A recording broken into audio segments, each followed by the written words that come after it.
Hello everyone and welcome to the When Harry Met Onnie podcast. It has been a long time, but for those of you who are coming back or for those of you who are joining for the first time, my name is Emily. I am primarily a knitter and crocheter. I live in Hershey, Pennsylvania. And this is episode number 4. So thank you so much for joining me. I know it's been a while. The last time that I recorded a podcast was in early July, and now it is September 30th. So I can't believe the summer's over. I can't believe September's over. I have an exciting life update to share, which is primarily, it's one of the reasons why I've been busy and I haven't podcasted, but I figured I would start up again and come out of my hiatus. So again, thanks for joining me. If you want to follow me on the social media, you can find me on Instagram at When Harry Met Onnie. That's ONNIE. I'm on Ravelry as Mmeister, EMMEISTER. And as always, if you like this video, feel free to like the video and subscribe to my channel so you can get a notification when I put a new video out, and hopefully next time it won't be months from the last one. So without further ado, I'm just gonna get started. Since it's been so long, I have some things to share, which is exciting. So I usually do a From the Vault segment followed by my Finished Object segment. And this week I have a project that is technically from the vault and is also technically a finished object, although I haven't blocked it yet. So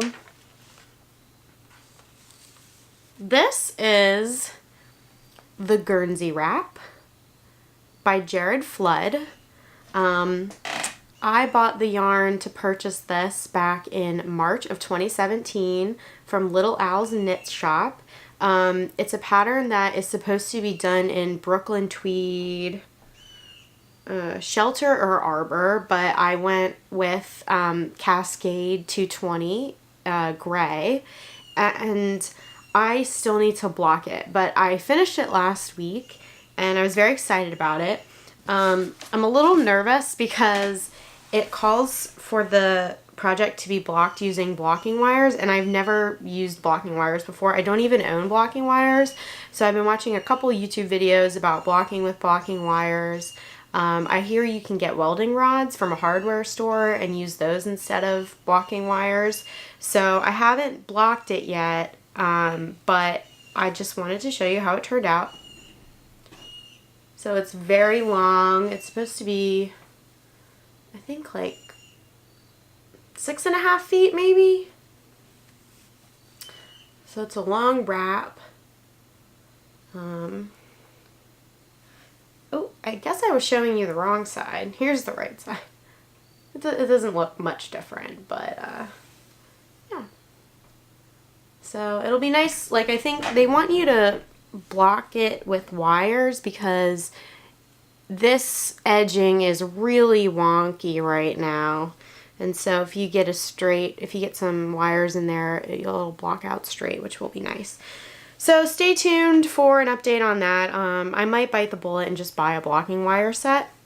Actually, a woman I met this weekend who owns a yarn shop probably like 45 minutes away from where I live, she said that she had hosted a class on blocking, and one of her students chose the Guernsey wrap by Jared Flood, and she helped him block it out with blocking wires. So it's technically a finished object, it just hasn't been blocked yet. So that's my From the Vault finished object. Moving right along, I have another finished object. I am wearing my Elfreth's Alley cowl. This has been something that I've been working on since the beginning of the podcast, and I finished it a couple months ago. And now, thankfully, the weather is getting nice so that I can wear it. Again, this is another thing that I haven't blocked yet. So I'm just probably going to pick a day and do the blocking for this and the Guernsey wrap and a couple other things that I have finished but I haven't blocked yet. So here it is. It's really nice. My only criticism is that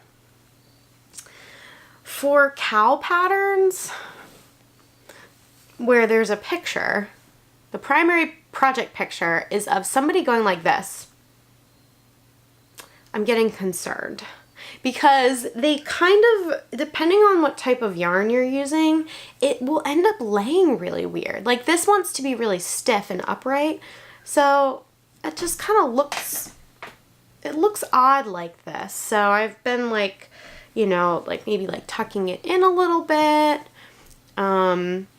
or folding it down like that, or kind of folding it in half. But that's just something I've noticed. Like some of these cowls, they can get really like that you lose the design because it's around your neck, and they're meant to be like just, you know, like you can see the design if it's laid flat, but it's not laid flat ever when you're wearing it. So I do like it. I wore it to work on Friday, so that was nice. And it is modeled after the, ooh, I just moved my camera. Oh, I got a new camera. Well, we got a new camera. My fiance bought a Canon M50. So we have upgraded from the GoPro, and we are going to use this camera on our trip to Colorado next month, which we're very excited about. So anyway, I don't remember exactly what I was saying about this, other than I wore it to work. Maybe that's what I was saying. It is modeled after a street in Philadelphia called Elfreth's Alley, a very old street, and so it mimics the cobblestone, and then the alley on the one side and the other. So yeah, you can see it if I walk around like this, but I'm not going to do that. So, see, it's like, it's weird. Technical difficulties. Alright, we're just going to go with that. Okay, so for my next segment is my works in progress. I have 3 to share with you today. So first work in progress is an oldie but goodie, but I have it in a new project bag, which is this.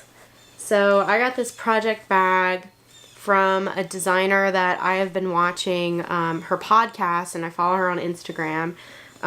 She has a podcast called Nicole Stitches Podcast, and her Etsy shop is called NSP Designs.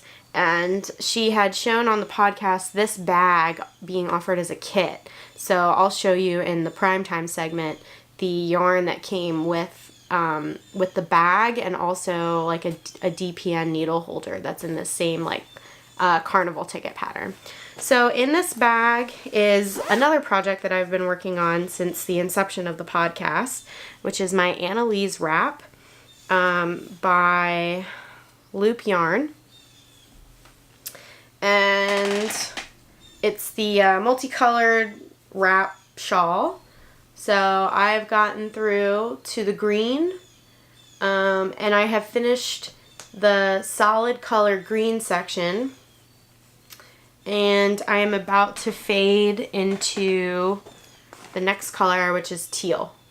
So what I really love about this this set of yarn is that even the yellow to the green, I was kind of worried about it, but the yellow incorporates kind of green tints and orange tints, and the green incorporates yellow tints and teal. So if you can see like this, the teal has some of this green coloring in it. So when it's all done, it's gonna be a really nice fade.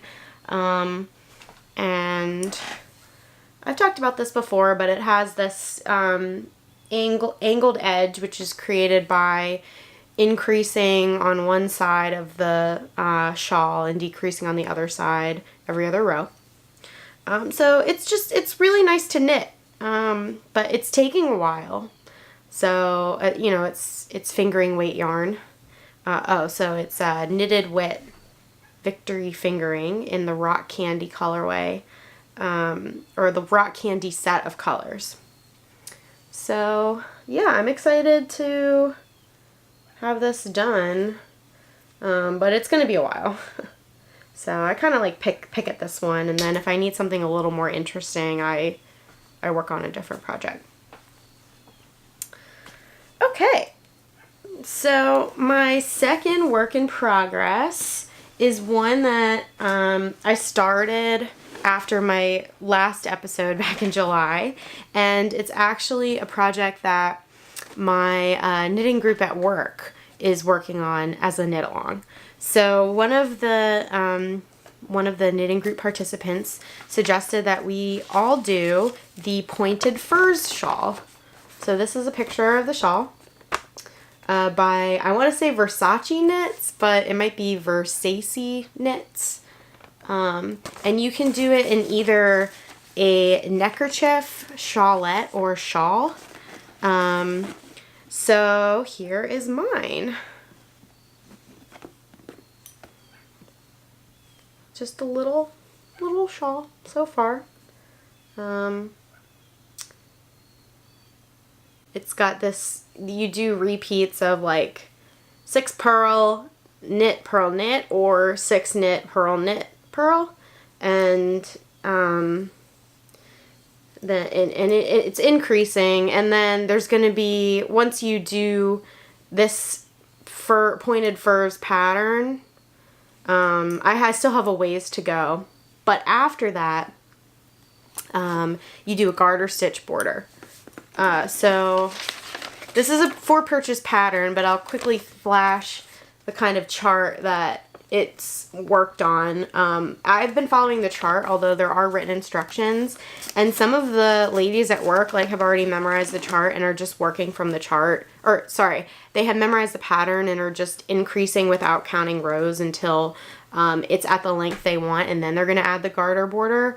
I have to count rows, and I'm like terrified that I won't have enough yarn, or I'll do something wrong that doesn't look like the pattern. So I've been following it to a T so far. So the yarn I'm using is this. It is Berocco Vintage, and let me see if I can find the color. So Berocco Vintage DK.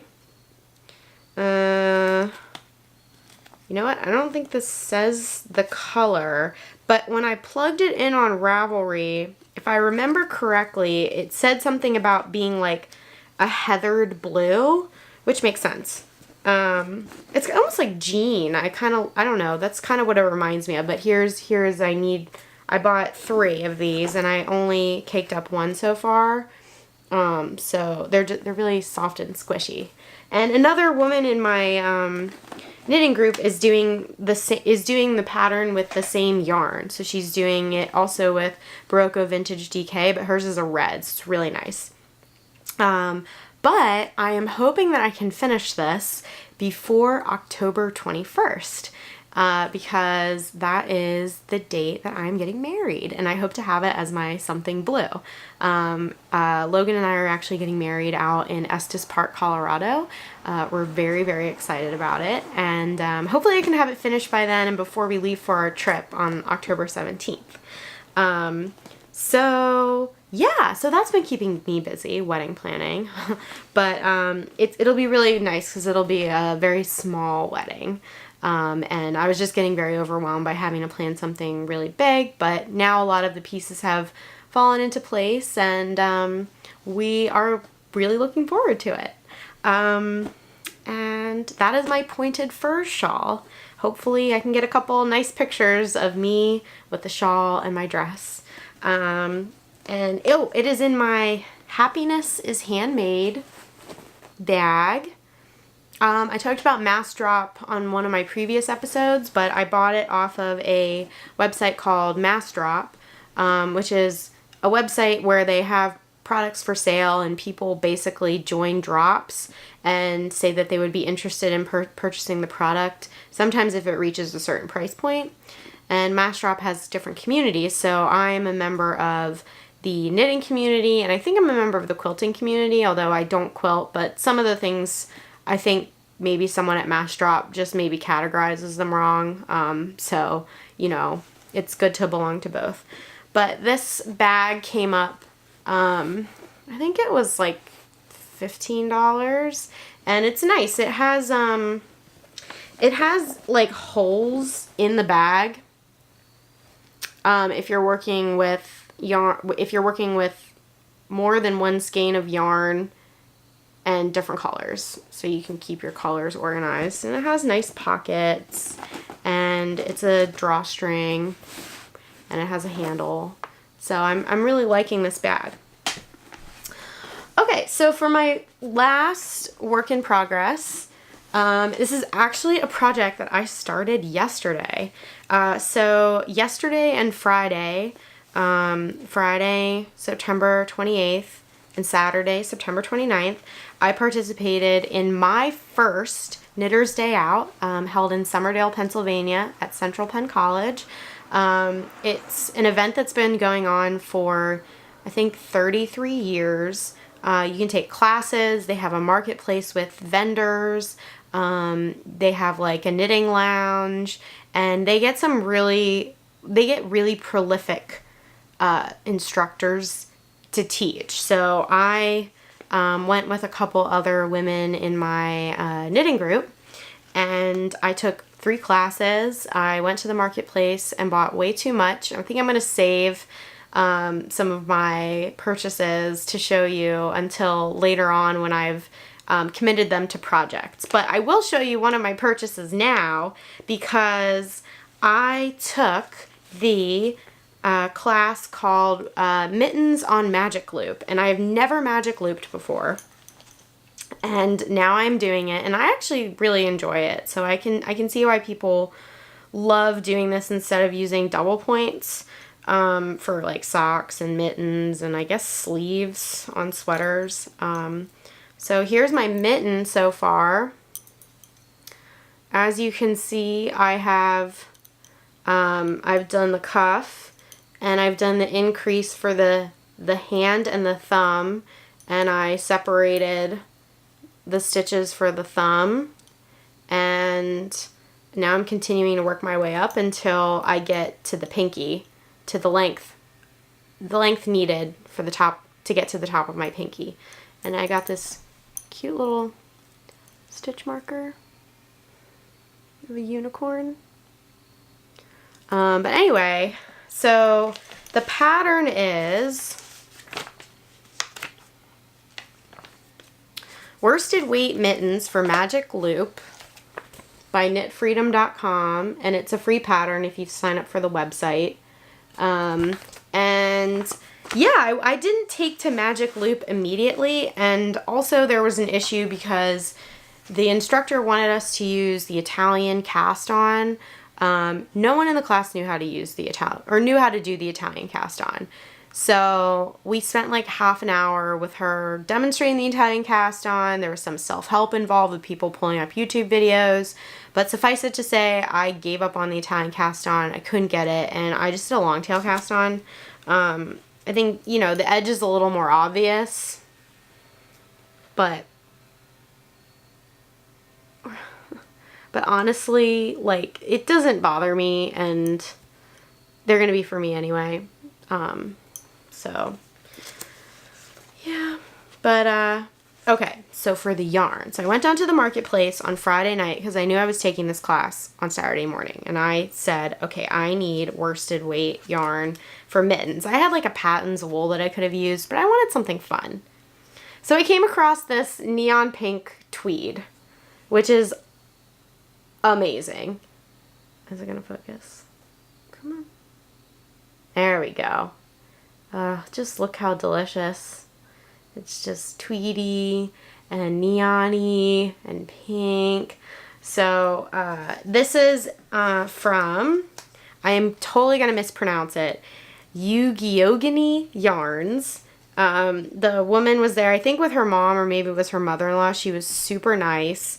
And I asked her for worsted weight yarn, what worsted weight yarn she had, and she pointed me to this yarn as an option because it is, oh, that's her name. That's the name of the company. And this yarn is DK weight, but she said it knits up like worsted. So I took her advice, and actually, here, I'll try on my mitten for you because I was a little nervous when I was doing the cuff. I was like, this is really tiny. This is like a baby mitten. But it seems like it's gonna fit. So put my, oh, should be really nice.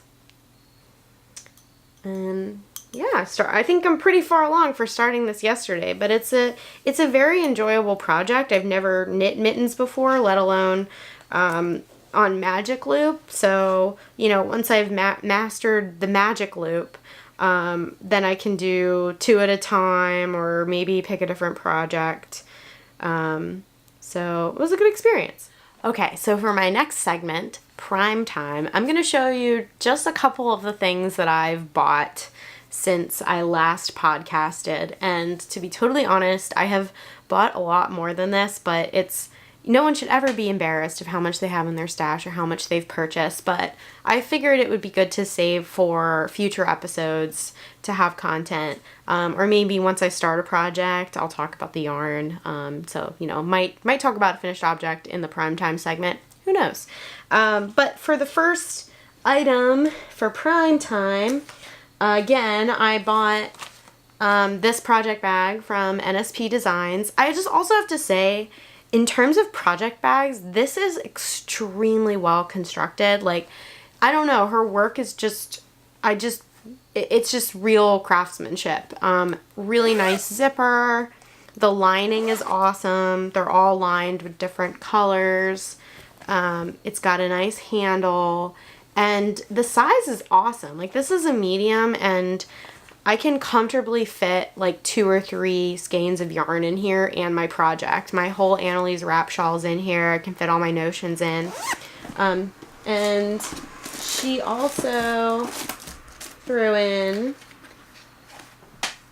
this DPN holder, which matches the bag. So super cute, just has snaps on it. So I was very excited about the bag. And it was a collaboration with a dyer called Fiber for the People. Well, she's probably not named Fiber for the People, but her company is called Fiber for the People. So included with that bag was a sock set. So got some sock yarn and a mini.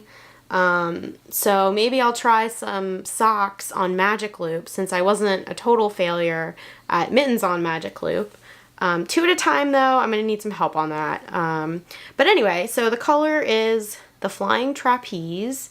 Let's see, 80% superwash merino, 20% nylon. And then I'm not sure, I'm not sure which, oh, okay, so the this mini is the Flying Trapeze, and then this color is Carnival Barker. So, it's just really pretty. Yeah, it's nice. So we'll make a sock out of that, or a pair, and I was happy to get that with my NSP Designs bag. Okay, and then for my my other Prime Time item, I was very misbehaved, and my dad and I took a trip to Gettysburg. Oh, it must have been like 2 months ago at this point. And on the way back, he said, oh, is there any yarn shops around Gettysburg that you want to check out? And I was like, Dad, I love you. And we looked on Yelp, and there was one in McSherrystown. I have the card here. Yes, McSherrystown, Pennsylvania, which is about like 30 minutes away from Gettysburg and about an hour and 15 minutes from where I live. So we stopped by, and we went to this shop called Creative You Yarns, and it was awesome.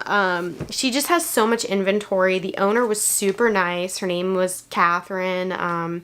She was a doctor and then retired and bought this yarn shop. Her husband helps her out with it, and her husband entertained my dad, and he told my dad, you know, I usually entertain the husbands and the the kids and the dads when they come in, so that the wives can look around, or, you know, the daughters, whatever. So it was just like a really nice yarn shop to come across. So I had been in the market for getting a sweater's quantity of something to make something, or to make a sweater. So I found Wonderland Yarns. This is called Tea Time Blueberry Tart, and it's sport weight yarn. So I've been looking at sport weight, like cardigans or pullovers. I had to buy 4. It was not cheap, but also I'm very excited about it. Yeah. And I have a couple sport weight cardigans or pullovers in my Ravelry queue. I just kicked my camera again. The tripod, I mean. But anyway, so the ones that I found that I'm considering using are either the Winterfell cardigan. I can't remember who it's by. I will link it in the description for the video, or either the Relax pullover. And again, I can't remember who the pattern is by, but I'll link it, and then I'll also drop a picture in if I remember it.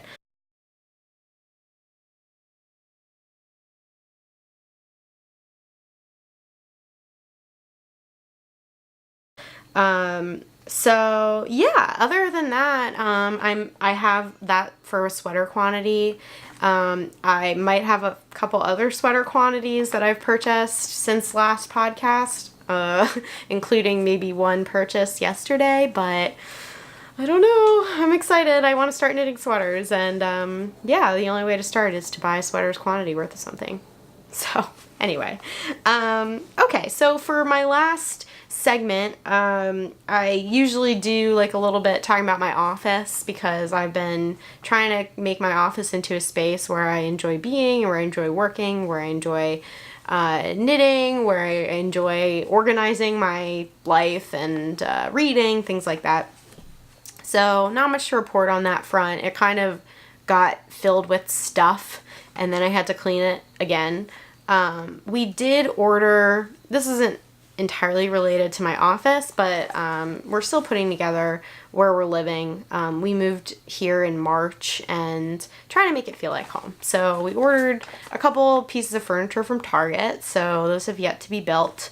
Might wait until we come back from our trip to do that. And yeah, I really want to keep this episode under half an hour, because I'm told that the video size can only be up to 30 minutes, and I don't know, I like shorter podcasts, personally. You know, I often only get 30 minutes at work to eat lunch.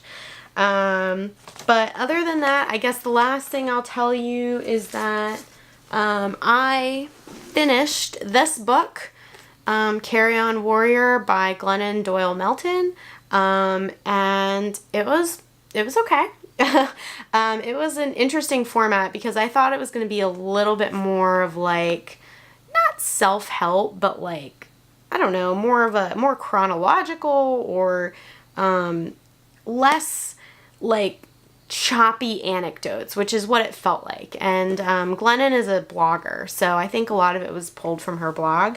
There were a couple sections where I just bust out laughing.